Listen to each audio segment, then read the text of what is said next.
This is Meccasaur. Out of the current range of Meccano models, this is the only one which really interests me. I've got quite an interest in dinosaurs. I'm in the UK, and this is not on sale in the UK. So it's been imported, and it cost quite a bit. Fortunately, it's come as a birthday present, so I haven't actually paid anything for it. In America, it costs about $50 at a store. Over here, you'd be lucky to get it for less than about £100. Anyway, the box is quite good. It's got slightly damaged in transit. This sort of like head which sticks out, it's got a bit creased. There's also this little sign here which shows how educational it is.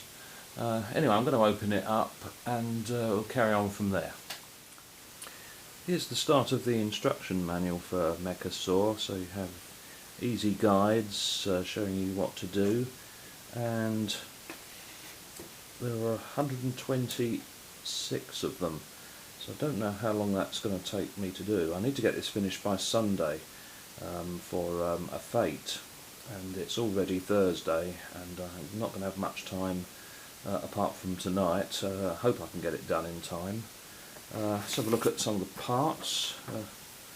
Not quite sure what they all are yet, but there's fixings, the motor, motor housing, various of the plastic plates, very small number of metal parts.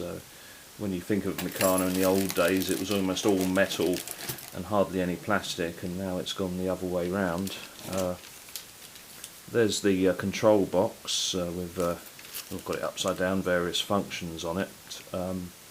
Yeah, one thing you might think is that it's not remote, so as it's stomping about, you've got to press the buttons on it rather than just relaxing somewhere with a remote and watching it do different things. But anyway, that's the remote. What's that? Some wiring. Oh, and I think those are the eyes. Yes, they're LEDs on the end.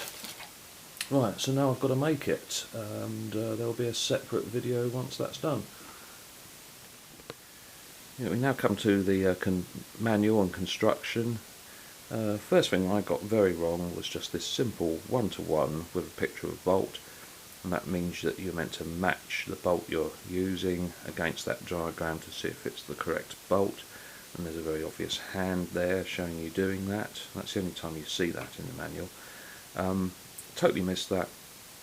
I was using these measurements to work out if the bolt was correct, and in 3 places I got it wrong, which meant once it was fully constructed, a claw wouldn't bolt on, and I had to go through the whole model to find out what I'd done wrong and move the bolts about. That's not very clever of me. Next one, 5 to 7. You've got these cables coming out of the motor housing, and then you've got to put an extra bit of casing on. Be very careful that the cables don't get crimped in this hole when you're putting this outer casing on. It makes the cable short and it won't get to the battery box. So mine hardly got to the battery box, and I was sort of like forcing it on.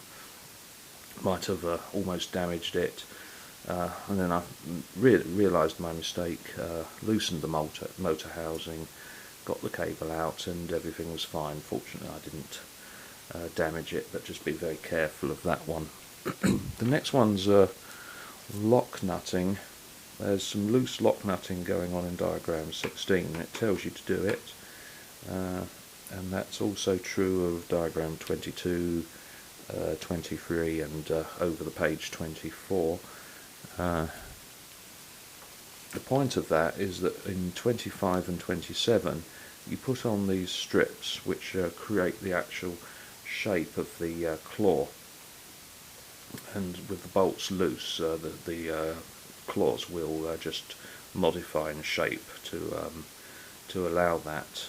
I missed this. I just did up everything tight, and then when you put the strips on there they force on a bit, so it's not very good. One thing the manual doesn't show is that once you've put these strips on, it's then time to do up all the bolts. but it doesn't indicate that at all. You must have the claws rigid for them to walk properly. You're probably about to work that one out. Then in diagram 17 there's the moving fish plate. This fish plate goes on in the middle of this section, but when you get to 22 it's on the right hand edge. The correct positioning is 22. It should be on the right hand edge. You'd think in this day and age you wouldn't get mistakes like that, but they still appear. 18 and 19 show a mystery grip which goes on the base of a leg. So effectively there's a bolt shank going close to the floor, but it doesn't actually contact with the floor. Now I thought it might be used to sort of like grip into a carpet, but Meccasaur won't walk at all on a carpet. It doesn't grip properly. So this is a mystery construction. Don't know what that's about. 29 was a mistake of mine, and here there's a pivot. And I got the pivot wrong, the pivot hole wrong, which means Meccasaur doesn't walk hardly and tends to fall over. The pivot point is the top hole in the middle of this strip here. I put it on the right hand top hole, and just that little difference sort of like caused it to go wrong. I'll show you the actual model for that now with the correct hole used. So that's the problem there. Be very careful of that one. Another couple of points. I mean, there's batteries. So there's a battery box. It uses up the batteries, well, fairly quickly. I've had it running for a fair while, but the batteries are fairly expensive. If you've got lots of old Meccano, what you can do is try and create a little battery box of your own, which takes input from a transformer. The problem with the housing for that battery box is that the contacts inside the control unit are at the far back and very difficult to get to. So you'd have to create a little false battery box to get to those back contacts. Be very careful of polarity. I mean, I'm not going to check it, but there is a chance that if you get the polarity wrong, you'll fry the circuits, if it doesn't have a diode in there.